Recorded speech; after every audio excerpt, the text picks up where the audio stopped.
What's up everyone? I hope you're all doing well. Welcome back to my channel, and if you're new, welcome. My name is Carissa, and in today's video I will be talking to you guys about the things or the ways that I do to cope up with anxiety, especially during lockdown.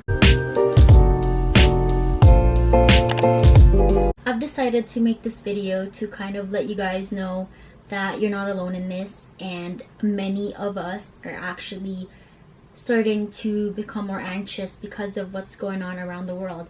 And I know that it's currently very chaotic. It's scary. We are unsure of so many things, and there's no answers yet, let alone a vaccine. I want to give you a little bit of a tip on what I've been doing to kind of cope up with what's happening. So the first one is to actually pray. I have my Bible here, and I know for a fact that I've been more closer to God than ever because, most probably because of this pandemic. So I want to read you guys a little quote here from the Bible. It says, "For I know the plans I have for you, declares the Lord, plans to prosper you and not to harm you, plans to give you hope and a future." So this is a really good quote to live by. I've actually, found out about that particular quote or Bible verse from the Furticks, from the Elevation Church, Pastor Stephen and his wife Holly. They have been such a great help for me in this journey. I've been just trying to really up my faith, and that's what I've been doing. So I've been praying more, and when I realized that I've been more anxious and nervous throughout the day, all I do is just pray. And it does help to kind of shut off all your devices sometimes, because the more you know, the more you get scared. And it's just the unfortunate truth.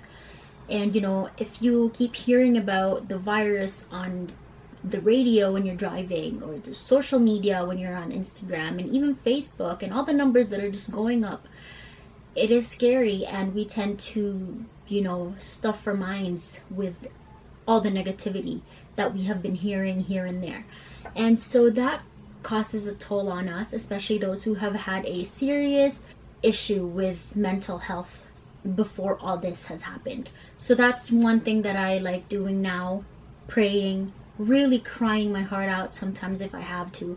It really helps me. It relieves me knowing that I'm putting all my trust in God, lifting all my worries and fears to Him, because after all, God is God, and He is powerful, merciful, and loving. He knows what's best for us. So we may have plans that we have had to cancel, but in the end, know that this is happening because God has a better plan for us. It's not always about the fact that we have made this plan in our heads and it's perfect already. Just put your trust in Him.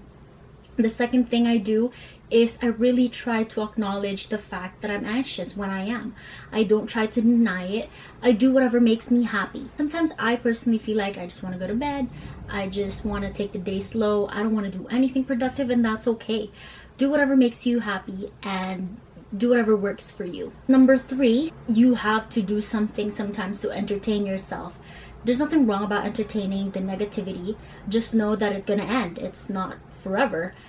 However, when the days are getting longer and sadder, and you just keep crying and dwelling on the negative things, like I said, you should try to find things that are gonna make you happy.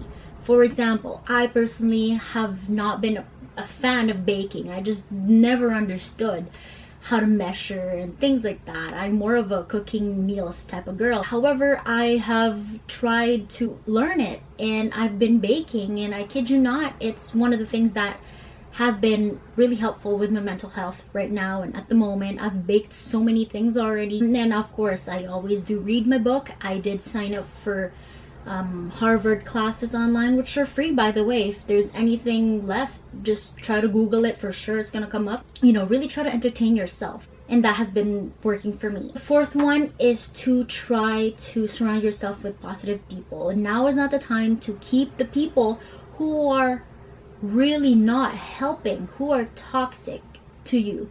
Now's the time to keep yourself first, make yourself a priority, because that is what you're supposed to do anyways. And you know, just surround yourself with positive people that actually help your mental health and growth, the people that make you happy.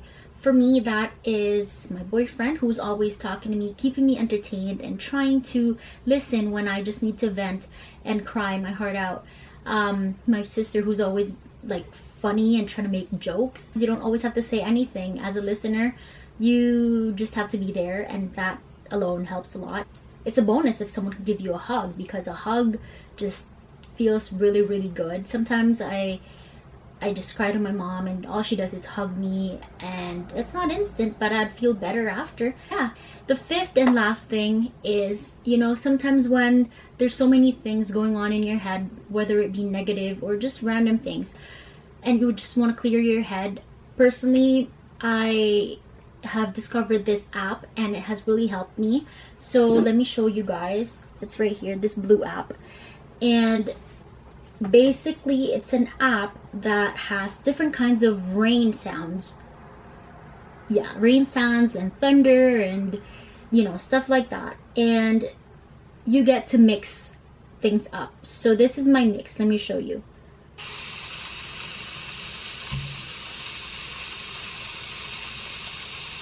So this particular one is called the Forest Rain, and I mixed it with this one. This one is thunder. So together it may sound like when you're camping and you hear the rain, I guess hitting the leaves or grass or whatever, and then there's thunderstorm. I personally like that because I find it really relaxing and calming. And yeah, I mean, there's so many different ones there. There's 3D ones. There's one where you're like in a city, you hear it hitting the ground. There's other apps such as meditational apps like Calm. And then last but not the least is Sugar Bear. The first time I bought something from them, I did buy the whole trio with the one for the hair and one for like a multivitamin one, as well as sleep for your hair, for your brain, I guess. So I mean, it does help because it has the 5-HTP, melatonin, and valerian root, and these are all very helpful natural products for clearing your mind and letting you sleep in peace. So that is that, and this has been really helpful. You have to take at least 30 minutes before you go to bed, 2 little gummy bears, and it's been really, really helpful, and I do highly recommend it. So yeah, that's pretty much it. Thank you guys for watching, and hang in there. We'll get through this soon. Bye.